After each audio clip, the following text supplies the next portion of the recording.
পবিত্র কাবা শরীফ প্রাঙ্গণে সর্বোচ্চ সংখ্যক মুসল্লি সমাবেত হয়েছেন রমজানে।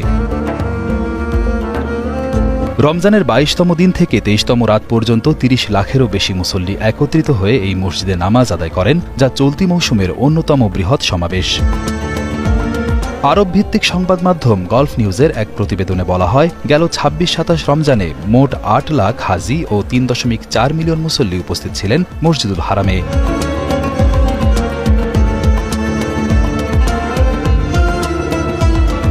উল্লেখ্য, মুসলমানদের বিশ্বাস, রমজানের শেষ দশকের বেজোড় রাতগুলোর মধ্যে লাইলাতুল কদর থাকার সম্ভাবনা বেশি, যে রাত ১০০০ মাসের চেয়েও ফজিলতপূর্ণ। তাই এই বিশেষ রাতের বরকত লাভের আশায় অনেক মুসল্লি গ্র্যান্ড মসজিদে নামাজ আদায় করতে আসেন বলে জানা যায়।